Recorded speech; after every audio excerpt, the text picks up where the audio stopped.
Bill. He'll be here shortly. And, I just want to thank the People-Pueblo Party for producing this show and the People's Health Project Incorporated for providing the resources so that we can have the software and hardware to do this. We're going to start the show with our Stop COVID segment. And what it looks like is that, like we had talked about in the last show, and the Chinese are doing this, the Cubans are doing this, the Australians are doing this, the Vietnamese are doing this. All the places that have had low numbers of deaths are combining public health measures of testing, tracing, quarantining, along with, and they have public health services, along with vaccination. So, there's a lot of distrust of the vaccines in this country, and rightfully so. There's been a long history of poor people, and especially Black and Latin people, with Tuskegee syphilis experiment, with La Operación in Puerto Rico, of our people being used as guinea pigs. But what it looks like is in Cuba, they're developing their own Soberana vaccine. China has its own vaccine called Sinovac, which is being actually used in the Dominican Republic. To great acclaim, the people there in the Dominican Republic really have not suffered severe side effects from the Sinovac vaccine. And it's probably because it's not mRNA. They're using older technology that's been developed over thousands of years. And so what it looks like is that like places like India and Brazil, they neither had the public health measures and they didn't use vaccines. And so now the variants from Brazil and from India and the UK are spreading around the world. They've decided to call the Indian variant now the Delta variant. And we don't know what that's going to do to New York City and other places in the United States come the fall when everybody has to be indoors. I definitely want to enjoy my summer. I want to be outside. That's the safest place to be, is outside during COVID. Definitely always wearing my mask and keep up my nutrition and my health, because we don't know what things are going to look like in the fall. I was listening to Chris Hedges today, as I usually do. And also there's this guy who used to work for Colin Powell called Colonel Wilkerson. And he represents the more progressive elements of the ruling class. And these elements are talking about the decay of the American empire, the development of something other than the US dollar around the world, so that people can no longer be sanctioned and terrorized by the US empire and the US government. And I'm saying, well, shit, if the ruling class can see that that's happening, then what are revolutionary folks doing? Can we see that that's happening? And last week we talked about Tulsa and the 100th anniversary of the Tulsa massacre. We spoke with Joe Kay, who gave us a beautiful outline of the context. And so today we're just having part 2. Excuse me. And we want to talk about the lessons from Tulsa, the lessons from the Young Lords, the lessons from the Black Panther Party, the lessons from the George Floyd mobilizations, and what is it that we're supposed to be doing? Because if the American empire is in decay, is declining, it's going to no longer be the dominant hegemon in the world, then what is our role? What are we supposed to be doing? So, hey, Bill, welcome. Hey. How you doing, brother? I'm all right. Had better days, but I'm alive. So thank God, brother. How you doing? I'm doing good, man. We got brother Sam here, and we got brother Carlito here, and we got Jose listening in. All right. And we just, we're going to be talking about lessons to be learned from the Tulsa massacre and from other things in our history. And then we're going to be talking about what we should be doing now, considering everything that's going on and what's happening. So I want to say hello to everybody. Hey, how you doing? Sam, Carlito, and Jose in the wings somewhere. Yeah. All right. So So, I just want to briefly introduce Sam in a way that's kind of like informal, and Carlito the same. And then maybe they if they, I'm sure I'm going to miss something, they could bring it out. But Sam is somebody who's been a great inspiration in my life, and I've been kind of hard headed sometimes, and gave him a little bit of trouble, but he is so gracious and such a great leader in our community that he keeps doing what he's doing, inspiring us and inspiring other people in our community to resolve and to confront the problems that face us. Sometimes genocidal attacks, sometimes straight up racism, mass incarceration. And Sam has been there, has not wavered, and is somebody who I definitely am honored to have on the show tonight. So, Sam, I'm sure I missed some important things there. But and Carlito, you next. So you guys like done so much for us and the community and the people that I can't do justice. But go ahead, Sam. I mean, help me out.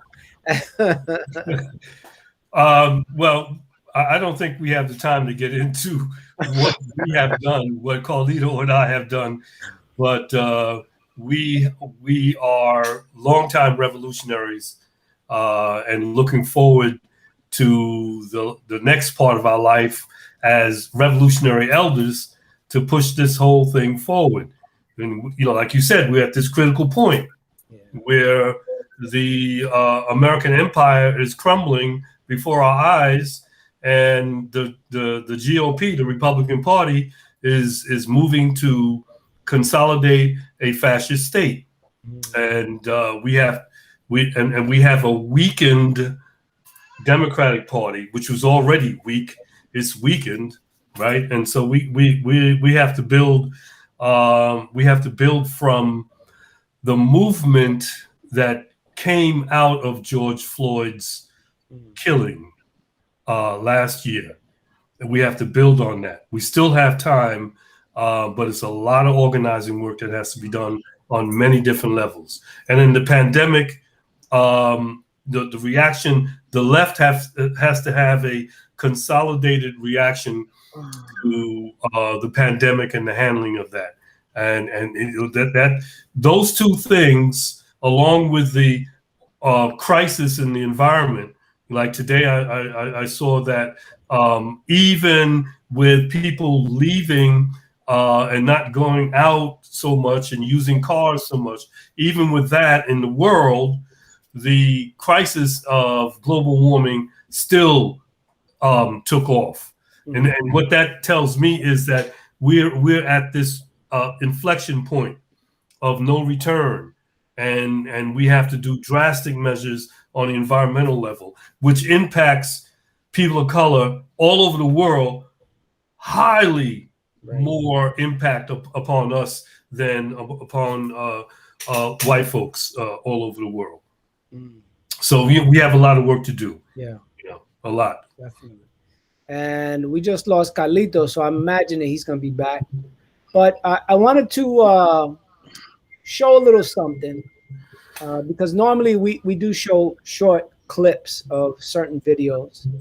And, I know, Sam, you're going to help us understand what's going on here. But this is Bobby Seale, and I'm only going to play part of it, talking about the Black Panther Party 10-point program. And I had never heard this clip. I know, Sam, this is like old hat, probably old hat for you. But I'm just going to play a piece of it. I'm going to mute our mic so we don't get like a bad echo. And then I'm just going to play a piece of it because, it's a little bit long. So here we go.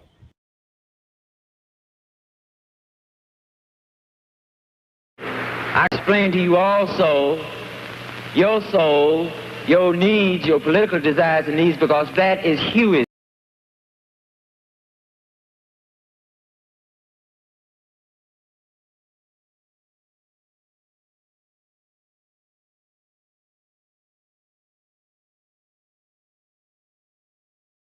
soul.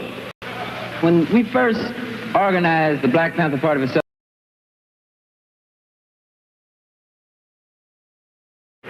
I explained to you also your soul, your needs, your political desires and needs, because that is Huey's soul. When we first organized the Black Panther Party for Self-Defense, he would say, Bobby, he says, we're going to draw up a basic platform, just basic, that black people can read. He says, we don't want to go real elaborate with all these essays and dissertations and all this stuff, because the brother going to look at that and he can say, man, I ain't got time for that. I got to go see what I can do for myself. He said, just a basic platform that the mothers who struggle hard to raise us, that the fathers who worked hard, that the young brothers in school who come out of school semi-illiterate. You say we want freedom, we want power to determine the destiny of our black community. Full employment for our people. Number 3, we want housing fit, decent housing fit for shelter of human beings. Number 4, we want all black men to be exempt from military service. Number 5,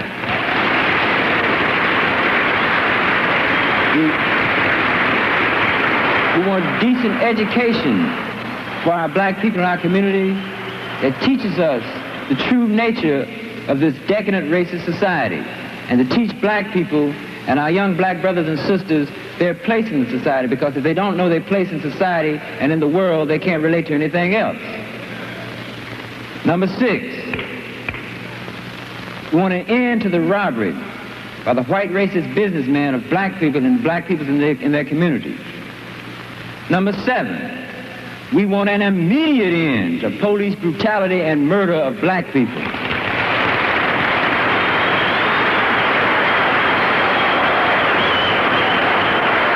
8, we want all black men held in county, state, federal jails and prisons to be released because they have not had a fair trial, because they've been tried by all white juries, and that's just like being tried in Germany being a Jew.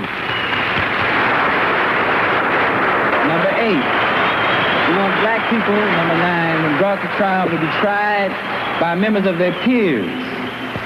And a peer being one who comes from the same economic, social, religious, historical, and racial background. If the United States government and the courts and the local courts did this, they would have to choose black people from the black community to sit up on the jury. They'd have to choose some of the mothers who've been working 20 years in Miss Ann's kitchen scrubbing floors like my mother done done.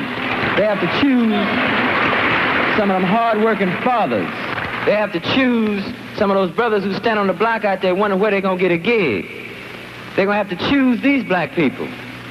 And number 10, he would say, let's just summarize it. We want housing, we want clothing, we want education, we want justice, and we want peace.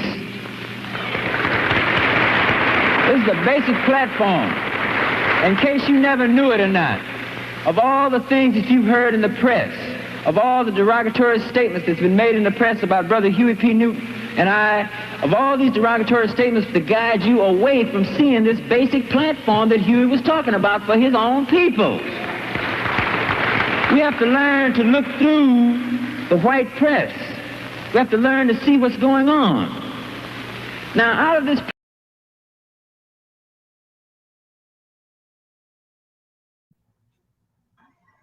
So, of course, that that piece is longer, but I think what really caught my attention was, and I know they developed it further later on, right, and became a revolutionary socialist organization.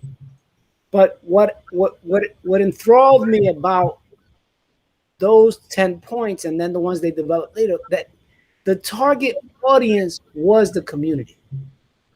Right.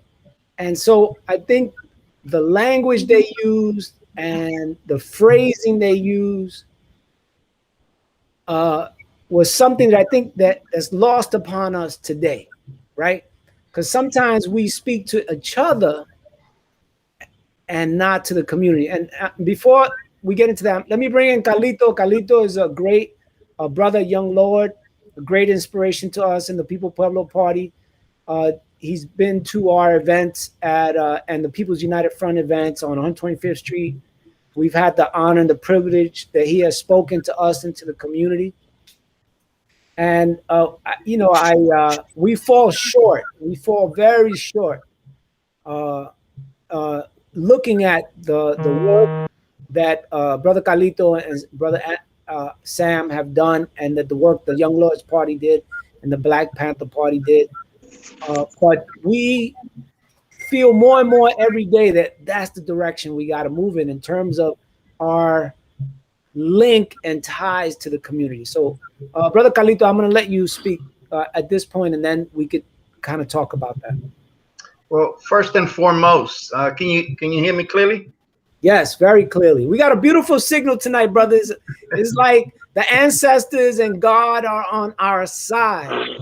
Well, first and foremost, I want to give props to Brother Sam Anderson, because thanks to him, I was able to fully understand the true meaning of reparations from his writings and from speeches that he doesn't know. He didn't know that I was a secret admirer of his. But I've been following his work over the years, and he helped me be able to apply reparations beyond the African American question. I was able to apply, reparations to the question of Puerto Rico, and the reality of the United States. We cannot talk about reparations unless we're ready to have a discussion on how to take the life out of U.S. capitalism. Okay, one cannot exist without the other. There's a lot of talk about reparations now on the 100th anniversary of Tulsa on Juneteenth. But they're watered down bourgeois, capitalist approved versions of reparations, and we got to be clear with some of our weak links in our camp that reparations cannot be viewed isolated from carrying out a revolutionary struggle for the overthrow of capitalism. One is part and parcel of the other. Speaking of Tulsa, one of the things that I have to mention is that what was the global setting for white racist America to have such a feverish backlash on the progresses of the African Americans? There was a Bolshevik revolution. Okay, there was a Bolshevik revolution taking place when Tulsa occurred. Okay, and the Russian Revolution was inspiring as well to the African American struggle. Okay, they were when you talk about U.S. socialism, you cannot remove that from the experiences of African Americans. Okay. In fact, in Tulsa, they were brothers, as well as in Greenwood, they were brothers of the African Blood Brotherhood shooting back. Okay, they were shooting back. It's not as if Tulsa occurred and black people took it laying down. Right. Okay, black people were fighting back. There were white boys that got killed in Tulsa. Okay, and not as many as the African Americans, but nevertheless, there was racist bloodshed, and because it was a struggle, and we got to be clear, from the experiences of Tulsa, that it takes movement. We talk a lot about the how, why, and all of that. The mechanics of resolving these questions. We need a movement. That's the bottom line. People are talking now about the Republicans taking away the vote. We never had it. We never had the vote. So what's this talk about? That that the Republicans are taking away something that we never had. We had the illusion. They gave us the illusion that we had the vote. But if you look at the Democratic Party was partaking in the fictitious play of options. Okay, they were giving us two thieves to decide upon.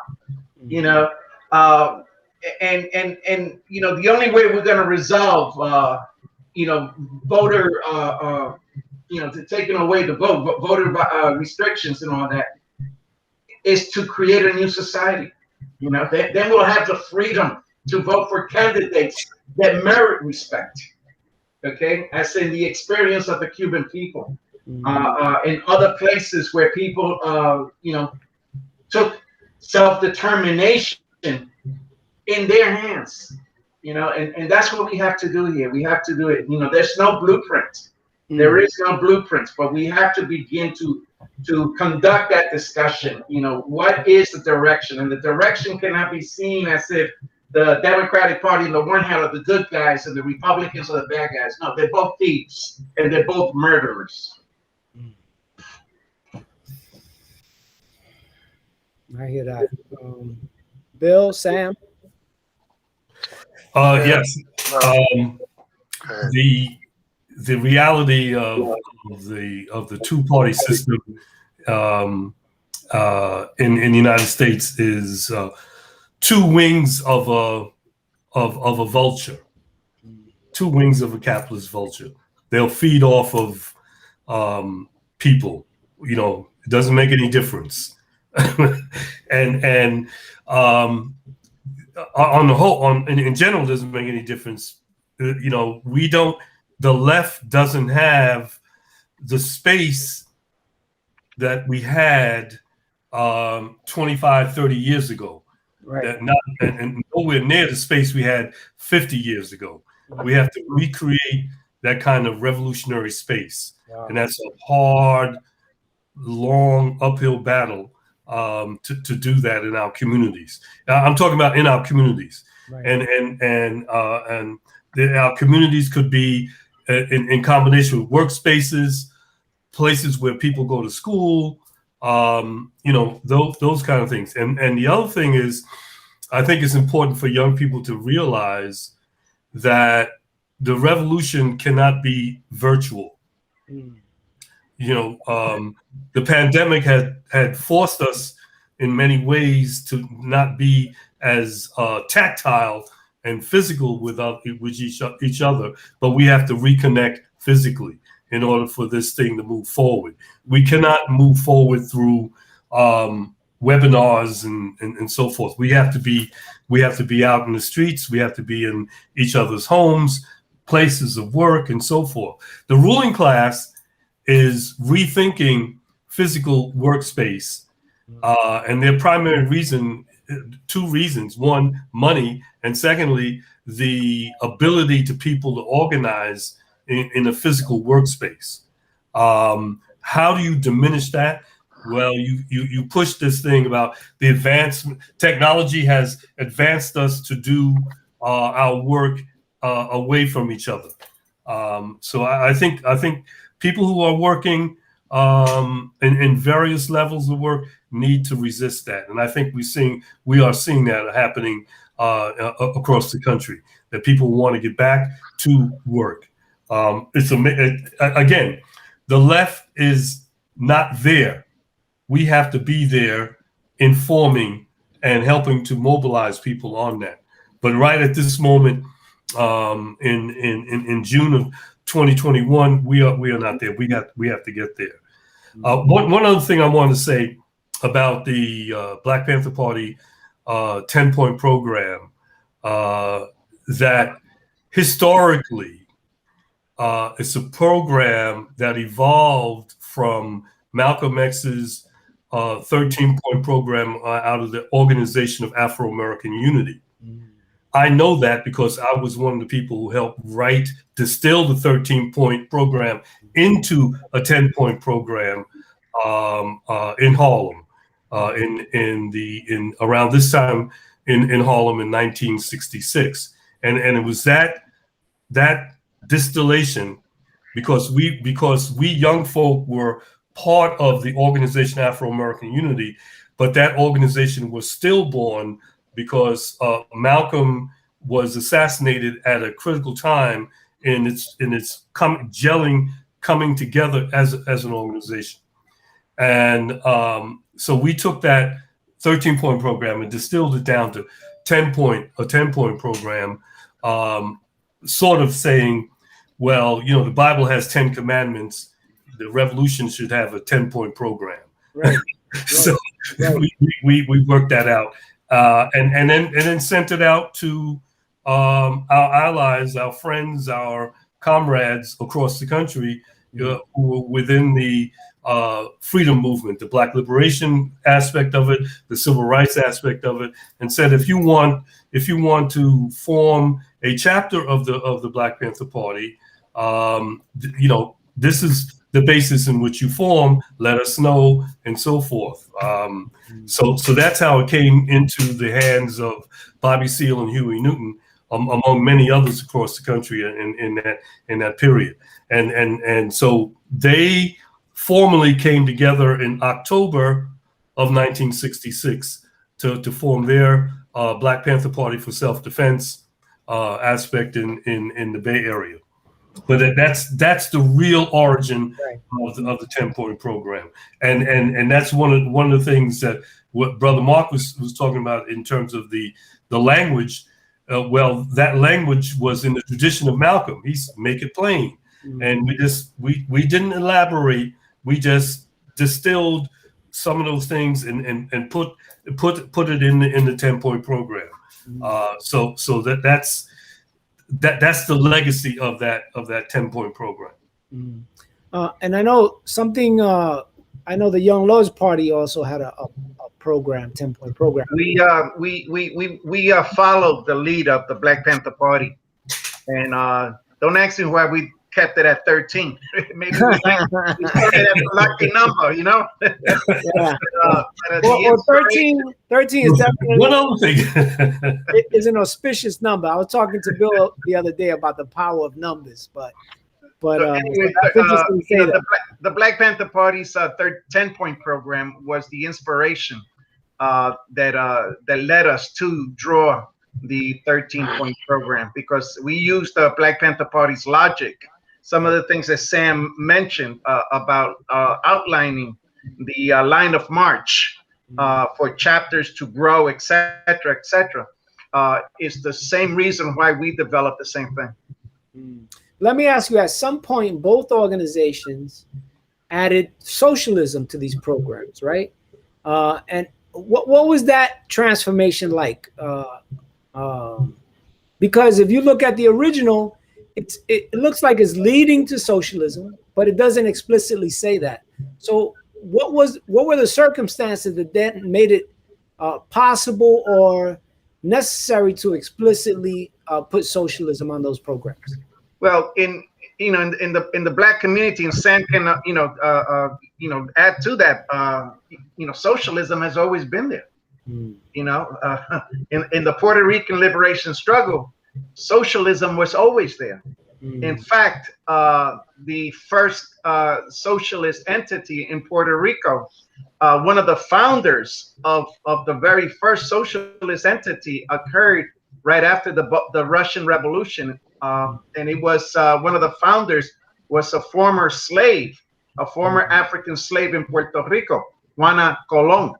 She was one of the founders of the Communist Party of Puerto Rico, which was, by the way, it was the second communist entity in Latin America after the Communist Party of Mexico. So for when people asked us, what's the relevance between socialism and the Black or the Puerto Rican struggle? I say, man, just even Ray Charles can figure that out. Capitalism is at the root of our plight. Okay, so therefore our way out has to be the destruction of capitalism. It has to be in its place a socialist program, a socialist revolution, and a socialist society. Right. In Harlem, like Carlito was saying, it's long goes all the way back to the 1900s, and we had one brilliant brother, Hubert Harrison, who laid. He was the main person to help make this concept of socialism a reality on a mass level in the 19 teens and so forth. In fact, he even wrote about the Tulsa massacre and critiqued the pogrom that occurred. But for us in 1966, we discussed that should we use the S word or the C word within this? And in 1966, we said, no, we don't want to scare off too many people. Let's not do that. But I think for us, the turning point was that big year, 1968. That the world was in absolute turmoil. That's positively, right? Positively. You had the burst of the African liberation movements all over Southern Africa. You had the movements in Europe. You had the movements in Central America and South America. You had the movements in the United States where the civil rights movement moved from civil rights to Black liberation in that year. And so for those persons who were in the Panther Party in that year, it made sense to start talking about socialism, because the social context, it was not a scaring off people, right? We defied J. Edgar Hoover and all his red baiting, and so on down the line, and the Negroes who were around red baiting. It just didn't hold, especially with the young forces by the tens of thousands across the U.S. It's very, very important for us to realize that the Black Panther Party, the largest group of members of the Black Panther Party, were not in New York or California. They were everywhere else where Black people were, north and south, east and west. The largest, the rank and file was tens of thousands of young brothers and sisters in all these different areas in the United States. I remember when we started getting calls for membership, the chapters, Des Moines, Iowa, Kalamazoo, right? Yeah. Kalamazoo. I didn't know Black people were in Kalamazoo. You had Mound Bayou, Mississippi. We had people were calling for membership from all over the country. So that that's why the Panther Party, in the eyes of the FBI, was so dangerous. It was not because of radicals in New York City and radicals in the Bay Area and radicals in Chicago. It was the radicals in places where the FBI didn't have agents to check out people. Right. Wow. Well, I mean, it's good you say that. I'm reading this book, Ho Chi Minh and Revolution, and in one of his speeches, this strategic thinking thing is really important. He's in this speech, Ho Chi Minh is telling the members of the Popular Front and in the organization that they were in, that at that moment wasn't the time to demand complete liberation. At that time, it was time to demand home rule and to get as many people in the Vietnamese population to support the Popular Front. And there's nobody can say that Ho Chi Minh was a sellout. There's nobody can say that Ho Chi Minh was not for national liberation and for world revolution, right? Nobody can say that. But at that particular time, he felt that it was strategic to their interest to not call for national liberation, but to call for home rule and unity amongst the people. And this is the thing that sometimes when I have conversations with sisters and brothers in the movement, that I don't hear that kind of strategic thinking. You see what I'm saying? Yeah. And then it makes me kind of feel like, shit, do we even know what we're doing? You know what I'm saying? I don't know if y'all want to address that, or even Bill. Well, yeah, I want to jump in for a minute. I mean, a lot is being said and I concur with the majority of it. Um, just to just touch on a couple of points that was brought out was one was talking about Rosewood, excuse me, not Rosewood, but Black Wall Street about the that the African Americans that were living and result that had their homes and their business in there were fighting back. Yeah, you had a lot of brothers that came from the war and they used their instruments from the Absolutely. war Yeah. and they fought back. And like I mentioned last week, to show you the mindset of the government, they were trying to destroy them by every escapable um means that possible. Whether they had low flying, not just planes, they had low flying planes. They made sure they was hitting you. They was burning you to the ground. They they deputized people, things of that nature. So yeah, we always knew resistance. We came to this country enslaved, fighting for our lives, just the Middle Passage. When they talk about Jews, which is acceptable, nobody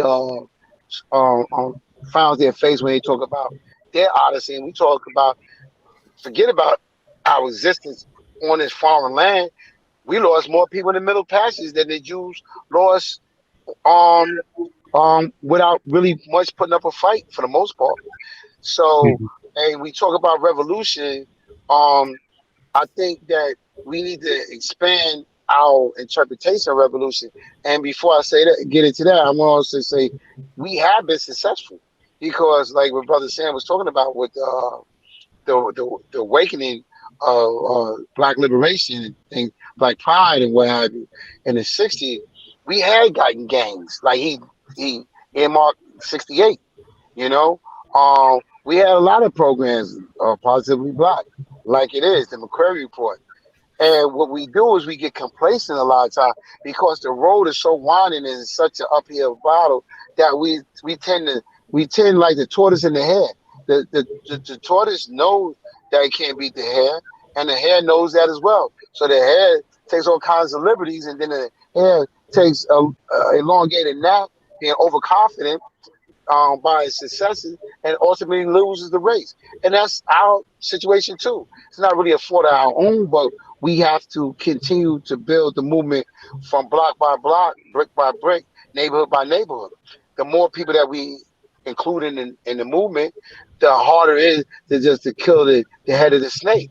And that's always the Americans' tactic, whether it be Dr. King, whether it be Malcolm, and Sam brought out again in a pivotal incubation period where he can really couldn't get it off the ground to where if you did, which they did, once you killed them, you had so many people that had the knowledge and was put in place and it was intrinsic that it can continue on. So American history has always been the same. You know, they're always to attack us when they see that we've been successful under different auspices of whether it was, allegedly assaulting a white woman when the ultimate goal was to take your land because you had oil, you were sitting on a gold mine. And you talk about revolution. Revolution, what does revolution look like? Revolution looks like Black Lives Matter, just to coin the phrase over the pandemic, the national pandemic of the uprising that we hadn't seen since the '60s. Revolution looks like when you put up a united front and you burn down places like TNT or these big conglomerates. That's a revolution, in my opinion, because what are you doing in a revolution? You fighting back. You want to get their attention. If you march, they'll tell their people to stand back because they're just going to march for a week or what have you, and they're going to go home. And when it occurs again, they're going to march again. But when you get their undivided attention, when you speak their language and you do things that's revolutionary in its style, because we have to understand revolution and bloodshed is synonymous. We would choose not to do that, but when you have bloodshed, whether it's their bloodshed or our bloodshed or the two bloodshed together, then you have revolution. And we just have to look at our tactic. We just have to find out. I'm looking at the text that Jose has put in. And the thing is, how we it is a blueprint to this because Kalito says not. It's Hold a on. Let blueprint. me let me read that, Bill, just so, because I don't know if Carlito and Sam can see it. There, it says there's a fair amount of spontaneous struggle these days. How can we turn this into systematic, focused movements that will help us advance, deepen, broaden, and consolidate our forces? What are some steps to do what folks are saying? How do we create revolutionary spaces? So I'm sorry, Bill, but I didn't know if everybody could see it. No, I appreciate it, and I don't want to monopolize the time. I'm gonna sum it up like this. Carlito said that there's not a blueprint. It is a blueprint. I think Carlito also knows that it's a blueprint. But I would say this because we're on the same path. The problem is not the blueprint. The problem is how do we address when they try to curtail our blueprint? Because if we didn't have a blueprint, there would never be a Rosewood. There would never be a Wall Street. There would never a Black Wall Street. There would never be what happened in Philly as recent as 1985. And throughout the country, the United States, there would never be a need for that. We do have a blueprint and it is successful, and that's why they tried to curtail our movement. Because if it wasn't a blueprint, it would be no need for them to take the drastic measures that they take. To me, the question is, to what Jose is saying, how do we sustain it? Because we've done it. How do we sustain it? Brother Sam even brought that up. Malcolm was on a mission, but they killed the head of the snake. So we have to find ways to sustain the movement. And that's what I have to say. Can I respond to that? Yes, absolutely. What is the blueprint? The blueprint is leadership. Okay? Leadership is at the center, is at the core of a discussion of liberation. The Cuban Revolution, okay, went through decades of tragedies, not just by the Batista regime, but by the U.S. rulers and the Spanish colonizers. Okay, they went through a struggle of trials and error. Okay, until they got it right. And what is it that constitutes when you have it right? And that is when you have the following of the vast majority. Because we can have all the greatest ideas amongst revolutionaries, but it is empty so long as it is not embraced by the vast majority of our people. Okay? And that is at the heart of what a blueprint means. Okay? How is it that we take an idea amongst a few and make it the idea of many? And that is precisely why the Black Panther Party was crushed. Why was it that Martin Luther King was assassinated? Why throughout U.S. history, most of the revolutionaries that have been killed in the leadership have been Black? And why? Most successful labor struggles in the United States have always had a connection to the Black struggle, if not Black leadership. And Black people, the leadership of Black people has been feared because of the magnetism that it has. Okay, now, you know, and I don't want to go on this, but what is fundamental is what kind of leadership is it that we want to create? Because leadership is like weed in the grass. It's going to grow anyway. What is at the center of this discussion is what is the desired leadership that we need to build? I say that we need to build a revolutionary leadership. You know, they saw that in Malcolm. They saw that in Sarah Briggs. They saw that in many leaders, in Don Pedro Albizu Campos. And what did they do? They assassinated them. Now it's not unavoidable. Okay, it's not unavoidable we can create the necessary tactics, the necessary structures to prevent the enemies from crushing our movement as they did in the 1970s. I'm in Sam? agreement. I'm in agreement with that. Precisely, that's my point. Is that if they felt that we weren't being successful, i.e., template, then they wouldn't make a move on us. And if they didn't make the move on us, imagine what we would be able to accomplish. Just like we talk about defund the police, we use that as the present day example, and we can even associate that with, we want to bring it up to date. We can look at the look at New York. We live in New York. The mayoral debate. You know, they ask questions like that. Who believes in the funding of the police? When we look into these things and we keep the conversation going, and we don't allow people to politicize it and the dance around it and the stand behind movement, because that's a good point. Why do the police department basically get a blank check? Why do they need all this money? Who's governing this money? You know, things of that nature. I mean, we can hold, we can go after one point, or we can have, and when I say splinter groups, I don't mean in its true sense of it. We can have various groups go after different points, and we stay on that topic, and that's what I'm talking about, the staying power. Yeah, I have to leave shortly, Okay. but I just want to piggyback off of what Carlito was saying about leadership. The contemporary example of leadership, I guess you could say bankruptcy of leadership, is the leadership of the Black Lives Matter movement. And I use the term movement in gigantic quotes because it did not gel into an organized organizational movement. The Black Lives Movement, it was catapulted by bourgeois media, and there was some positive things that happened in terms of mobilizing hundreds of thousands of people around a lot of issues over the years. But the actual leadership did not consolidate its forces into an organization. Yeah, very true. Right?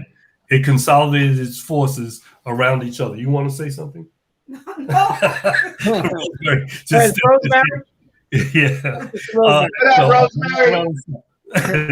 That's Carlito. Yeah, come What up, in. sister? Because we have a guest that that just came in. So Hey. you know. Hi, how are you? Hey, sister, how you doing? Good. Who is that over there? Oh, that's William. Hi. Yeah. How Okay. you doing? Great. All right. Thank you. Okay. Great to see. Hi, Mark. Hey, what's up? It's good to see you. good. You're great. It's always good to see you. And I remember when we was organizing and with the charter school, public school, big debate, and and I appreciate that. Right. Yeah. So you have touched everybody's life on this screen, to be honest with you. So I share in kudos. Continue the good work. Yeah. So Okay. all right. So Sam, I didn't want to lose what you were highlighting for us. And I'd like for you to continue on that in that vein. I'd like to too, but I got this. You got Brunson. Got people here. Yeah. All right. But so this whole thing of, because I remember when I was in CUNY, we organized for about a year before we did our takeovers and we shut down the whole system. Right. But then it was hard to sustain any organizing fixture, right? Like an organization. But then 2 years later, the students rose up again. And then CUNY with the national security state figured out how to undermine those periodic uprisings, right? And actually put one of these national security state people in the CUNY Board of Trustees, right? Which then after that neutralized a lot of the on-campus organizing, right? And then they changed the nature of the university where the 4-year colleges became more petty bourgeois, kind of like more elitist, and then the 2-year colleges were more working class and more more willing to be radical and militant. But what I noticed with the Black Lives Matter movement is that it was a lot of young people, not necessarily tied to traditional revolutionary forces. Some of them had some interactions depending on what part of the country you were in. And then I think Soros also paid millions to a sector of it. And then another sector of it started doing Black Lives Matter in the schools and became more mainstream.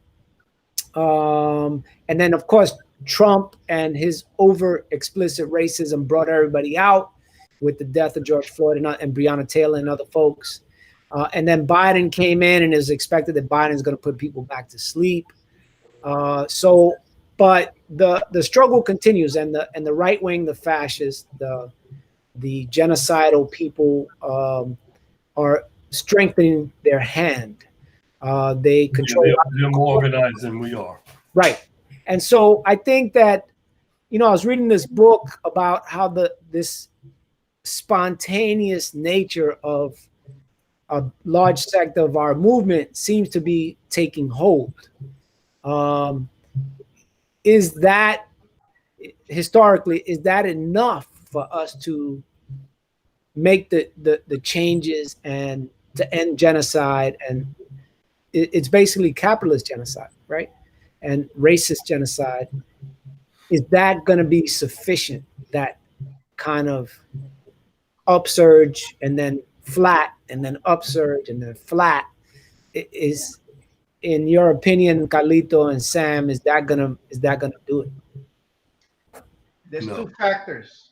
There's the factors of the spontaneous movements, which are unavoidable.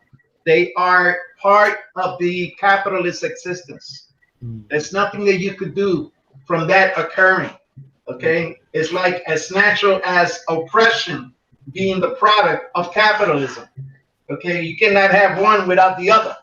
The other factor is people's will to fight, people's will to change their reality. You gotta have the combination of the two. You gotta have a ridiculous intense setting of oppression, but you also gotta have the other aspect of it, and that is organization. And I'm talking about discipline, revolutionary organization that has a vision for fundamental change in society. Because there's an old saying, and that they used to have a T-shirt that used to say, "Stop bitching and make a revolution." Right. Okay. I don't know if y'all remember that slogan. Yeah. I remember. They stop bitching and make a revolution. Well, it's not enough to be angry. It's not enough to be angry. There's a lot of anger that's understandable and justifiable. Okay. The question is, are we willing to change the world? That's what's at the center of this discussion. Right. Yeah. I'm sorry, I have to go. We can continue this discussion at some other time for me anyway. But I think it's extremely important what Carlito has laid out. That's our task. It's monumental, but it's doable. Right. I mean, I talked about Chris Hedges in the beginning, and he's written several books, including America: The Farewell Tour. And Sam's gotta go, man. Sam, all right, Sam. Okay. We'll start wrapping it up. But You're gonna have a rebellion over here. Come on, because I gotta go too. I'm still sitting in front of the funeral home, and it's been a long day. all right. So we got about 6 minutes left. So I was just gonna put this last piece in, and then we can go into last words. So my last words would be that Chris Hedges talks about starting over again. Like taking what energy has been unleashed by the protest against police brutality and developing new organizations that are anchored where the people live, where they work, and where they study, which is a hard task. But I don't think that we're going to be able to overturn this beast without taking on that hard task. So we can just go around, and Bill, you could end us up. We still got about 5 minutes left. So Carlito, what do you think, brother? I think we got our work cut out for us. Yeah. Okay. There's an old saying about the torch has been passed on. That's very true. Because in the movement of the past, that Sam and I were part of, we failed. And I'm not scared to characterize it as that. We made examples that need to be analyzed, and lessons need to be drawn and emulated, but generally speaking, we failed, and it's up to the next generation to make that revolution. I hear that. All right, Bill. So we got about 4 minutes left, so you could have the last word, and then we'll wrap it up for tonight. Okay, I'll be brief. I just want to thank Sam, even though he's not here right now, but his spirit is still here for just being a vanguard for as many years as he has been. And we're all disciples of him, Malcolm, Martin, you name them. I mean, James Baldwin, and Cleto. I don't know. I mean, I think it's humble of you to say that you failed, but we gotta have something we can take back to the laboratory. I mean, maybe he wasn't 100% successful, but the fact that you're still here and that you're able to impart your wisdom from your trials and your tribulations, I mean, and especially against a stacked deck, I don't think that I would use me looking objectively. I like to think that I'm objective as it being a failure because we know what we're up against. And we know the movement failed. I may have succeeded personally. Okay, personally, I kept on, but as a movement, as an entity, it did not achieve its goals. Right, and you see, Bill, that's the issue, right? The issue is, well, what is the goal? If the goal is, you're right. You're both right. I'm not going to argue that. If the goal is revolution, right, to overturn this system, like George Washington and the rest of them guys, they overthrew the British. Their revolution in Cuba, the revolution was successful, right? Mm-hmm. So I think you're 100% right when you talk about goals. What is the goal? Now, you're 100% right. What Carlitos is saying is that the goal wasn't just to get lead testing. The goal wasn't just to be able to get x-rays for people who had tuberculosis. The goal wasn't just to make sure there's school breakfast programs. The goal was revolution. That's right. I get that. And so he's right. When you say it like that, when you talk about goals, at the end of the day, you're right. You got to judge yourself on what was your initial goal and then your 10-year goal. You're right. And that's why yeah. Right. And I can't. I believe in the 13-point program to this day. And I can't argue that. I'm just saying that the spirit, and so I have to modify what I'm saying. And I stand to be correct, and I thank you, Carlito, for that. But the spirit of what we're doing, we realize that it's upstream. There's going to be a lot of bumps, and we're going to be no worse for wear. But we got to continue to go, and what we learn from that, we're able to impart, and maybe have people make less mistakes and be able to attain their goal. That's what I guess I was trying to say. I agree. Right. I agree 100% with you. I agree with you. Yeah. And I stand to be corrected. Before you wrap it up, Bill, let me just say the youngest person on this call is Brother Malik, and he is saying we need to continue the revolution. Straight ahead. That's what he's saying. The youngest person watching us tonight, listening to us tonight, saying we need to continue the revolution. So on that note, Bill, we got like half a minute left. And it's all you, brother. Take us home. I'm going to take a page from Malik. That's right. The revolution will never be completed. It will always be a revolution. As long as man don't want to look at each other as equal, there will always be something to fight for. But anything that's worth fighting for is a victory that's ahead of us. And to that, I like what Malik said because he is the next generation, and Sam is like I said, is the vanguard of us. Khalito and Mark and myself, we may be middle ground, middle of the road personnel, but yet it's still the sum is equal to the whole of its part, and every piece of it, the the head, the body, and the tail is important because it builds a complete person, a complete thought, a complete idea to win these revolutions, to win these battles. So I say straight ahead, straight ahead, straight ahead, and all power to the people. All power to the people. All right. So, Carlito, thank you for being on here, and Sam, who's off already, and of course, Bill. And we're going to keep having these conversations, right? And hopefully, in August and in the summer, we can start having these conversations out with the people in the street in language that everybody can understand, and and building strength in the community, in our workplaces, in our schools. So once again, all power to the people.